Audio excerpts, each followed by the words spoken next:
What's going on, guys? Welcome back to another motherboard unboxing. Now, I think it's been a little while since we took a look at a motherboard, and today we have the TUF Gaming X870E-Plus WIFI7. Now, I think the last board I looked at was probably, let's say this one here. This is the B850 BTF. So kind of similar in some areas, but very different in others, especially the aesthetics. The design of this one is BTF. This one is non-BTF. And of course, you have the white version here. I nearly said black version, white version here, and then a black version here. So I actually have not even opened this up yet. So I'll quickly open it up with a screwdriver, which probably isn't the best. Now, I don't normally go through the packaging, which I probably won't. These boards are more, I would say, sort of mid-tier. They don't really come with too much. I'll quickly open the anti-static quickly so it doesn't make too much of a noise. All right, so that's it out now. So yeah, TUF Gaming hasn't never really been ASUS's high-end range. I would say they're more mid-tier. Then they've got things like the Prime and so on, which are lower. So these I would say are quite more affordable. Wouldn't say they're super affordable. Like the ranges of the TUF are normally from the $200 to the $300 to the $400 range. So people might think that's really expensive, but on the grand scheme of things, there are boards $1,000 plus. So I think overall, I would probably place this in the mid-tier. So very, very different. I don't really want to compare these boards. I'll actually line these up a little bit better so we can see them on here. Don't really want to compare these boards. They're not really sort of aiming at the same target. Obviously, BTF, that's going to be a different set for a different type of people, especially you need a sort of back connect compatible chassis to support that because all the connectors are on the back. So I just wanted to have a quick look at the design elements on them both, but I am seeing that I do prefer the sort of the design on this one. The new one over here, the X870E, is looking a little bit bare for me. There's no cover, there's nothing like that. Always do like it when they kind of cover a bit of the board, make it look a bit more, I wouldn't say futuristic, but it cleans it all up. But then again, there's people who don't like these covers. They just like the raw board. So let's get this one out of the way. Focus on this one here. Make sure we got no glare on it at all. So yeah, X870E Plus. Overall aesthetics, I just spoke a little bit before about it. We have your M.2 heatsinks, 1, 2, 3. There are 4 M.2s. VRM here. So what ASUS are doing here for, get that off, probably noisy. The VRM is a little bit beefy on this one. They beefed it up from the previous one over here. It is running the 16 plus 2 plus 1 for the power stages. That is 80 amps all up. So that's pretty beefy, especially on a TUF board like this. I know some of the ROG boards are 20 and plus, but then again, as I said earlier, this is in a complete different price category. Just looking at some of the other aesthetics around the back, we have the TUF Gaming. Now, to me, I feel that sometimes the TUF Gaming, the aesthetics go a little bit overboard in terms of the text and things like that. I think this is a little bit more subtle. It says get TUF Game TUF here. It's not too bad. This will probably get covered with your video card. Bit on the IO shield. This isn't normally always seen if you're running a rear fan because it normally goes about here. As you can see on this one, I'll put this one straight here. Had it here as well. Had it down the bottom here, which is probably more visible. Had a little bit on here. Going to be hard to see on the camera, but overall it wasn't too bad. But I always, for me personally, I don't like it to be too bold, too out there with all the text and all that gamery. I know that some of the Strix boards also have that text and gamery design way out there right in your face. For some of the new features, let me have a look. We do have the Q release for the PCIe, which is the primary one. The previous board I covered over here did have that. So that is a quick release. I mentioned this in all my videos. If you follow my motherboard unboxings, you're probably tired of it by now. But the Q release for the PCIe doesn't use the button anymore.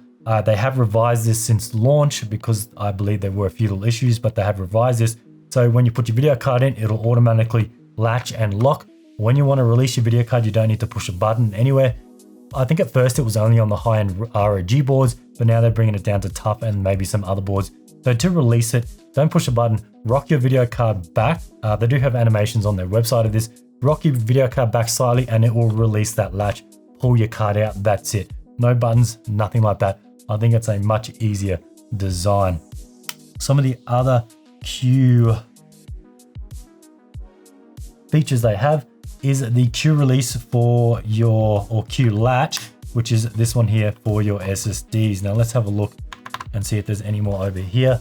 So the newish ones are the Q latch and the Q slide. Q slide is, I don't know if we're gonna get this on a TUF board.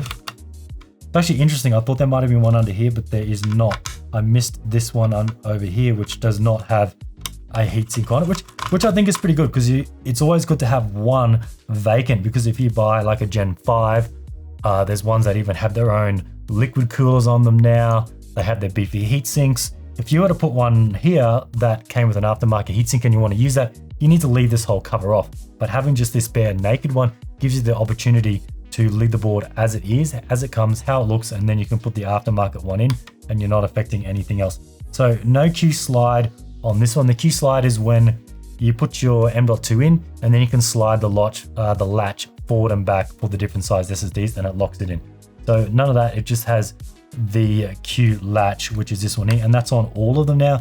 You don't have the little spinny thing anymore that has to spin around and lock it in. You just get the one here, one there on all of those 4 M.2 SSD slots. Now I just want to cover memory before. Memory is up to 256, that's right. 256 seems to be the new max now, because we do have 64GB modules.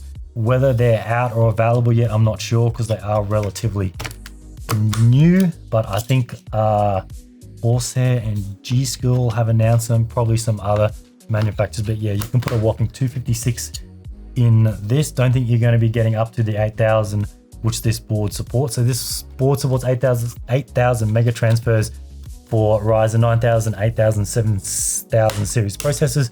Doubt you're going to be running that, but we all know on AMD the sweet spot is around the, I think the 6600, and you want a good latency, something like CL28 or something like that is going to be the sweet spot.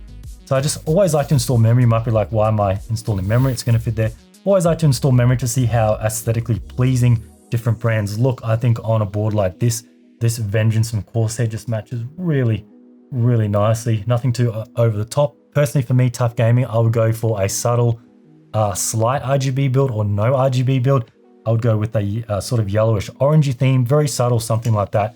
And then it just happens to be I already had white memory in this one, and you can see the design and it looks pretty cool in that. So as you can see, with that memory installed.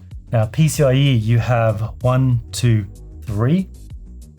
We have a PCIe 5, of course. I think pretty much every board now that you're going to get will have a PCIe 5 by 16, full 16 there. We have a PCIe 3 here, 1 by, something like a sound card, anything like that if you're running those. And then the bottom one is a PCIe 4 16 physically, but it is a by 4 locked. I can see the pins only go to here, so that is a by 4. Now one interesting thing with this, if you are using the M.2 number 2, whichever this one is on the board, I'm trying to read it, M.2.2, which is this one here. So it's actually convenient. It's the one that doesn't have the cover on, because most people may not use that. It's just if you do have the aftermarket cooler on your M.2. If you're using this one here, you will drop your primary 16 by to 8 by instead of 16. So this one is a Gen 5. So if you aren't using that, probably don't need to run 2 Gen 5 SSDs in your system, because the primary is going to be Gen 5. So I would probably go like, if I wanted to deck this out with a few SSDs, Gen 5 in there. These two are stuck at Gen 4, stick a Gen 4, stick a Gen 4, primary Gen 5, leave this empty, then you'll get your full by 16 for your Gen 5 slot. As soon as you put something in this one, you will drop this down by half to by 8. So just something to keep in mind. People might be wondering why they do that. Well, lane allocation, nearly all boards do that. Even the $1,000 boards, there are always some trade-off on maxing out all of the slots. Even boards that have 6 M.2, you're always going to have some limitation somewhere. Now I'm speeding through this because a lot of these videos do drag on. I'm trying to cut the length down a little bit. LAN is Realtek 2.5. Actually, I have a peel I missed. Right, LAN, it's actually looking like a pretty beefy IO on the back here. We'll talk a little bit more about that. LAN is 2.5 there. Wi-Fi, it's actually really good. Was the other board running that? Yeah, it was. So it's running the ASUS's new, I think it's called Q antenna, or their quick release. I won't undo the antenna now, but I've done it on my other ones.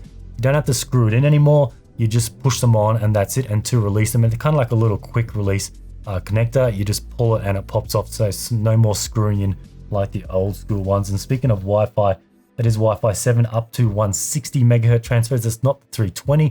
320 are on the more expensive boards, and that runs it up to 2.9 gigabits for the transfer rate. Now, while we're on the rear, let's look at USB. Now, this is what is going to vastly change from this BTF B850 I covered a few weeks ago. Now, I won't sort of directly compare them, but you can see it's quite different. And the main difference is the USB 4, which is the 40 gigabit. So getting the dual USB 4 40 gigabit 1.2, which is pretty good. The previous one had none of that, just had the USB 20. Other USB, you get a total of 13 on the rear. So you got the 2 Type-C I just mentioned for the 40, 3 USB 10 Type A. So that'll be the green ones, 1, 2, 3. You get 4 USB 5, which are the blue ones, the 4, 5, it even says it. Then you get 4 USB Type A. That's pretty good, 13 USB all up. And then of course we have your BIOS flashback. It's good to see those on this segment of board for this price category.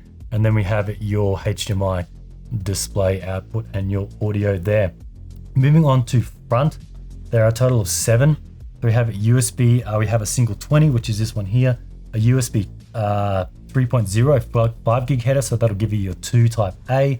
And then we have the dual USB 2, which are there, they'll each give you 2, so that'll be 4, 5, 6, and then 7 there. So that's, I would say, pretty much it on this one. I didn't want to spend too much time going over this. There's no peel on this. Sometimes they have a peel on here, which they didn't do. Just seeing if there's anything else. I covered a bit on the back. No backplate, probably don't need it on this type of board. So for price, you're looking at $359 US for the X870E-PLUS, the TUF gaming Wi-Fi. The white BTF version over here, I think was about $250 something. So quite a bit of difference in price, but then you do get less features, especially with the USB, the VRM capabilities and so on. But I want to know your thoughts. Do you think that ASUS should bring out a BTF in the black? I did have quite a few comments whenever I do like a silver and a white board, especially if it's BTF. A lot of people do comment saying, I wish it came in black, I wish it came in black. At the moment, ROG only have their BTF in the black ones, are in the ROG. They have the Hero, the Intel BTF, and I believe the Hero AMD BTF are coming out soon. But then the only sort of category down, you're looking at the white model here. So if you want something a little bit more affordable, something like $300 board, unfortunately the only BTF is going to be in this white one here from ASUS. But anyway, that's it. Let me know what you think about the styling on this board. Nothing too over the top. We don't have covers anywhere, nothing too crazy. But anyway, I want to thank ASUS for sending this out. I want to thank you guys for watching, and we'll see you in the next one.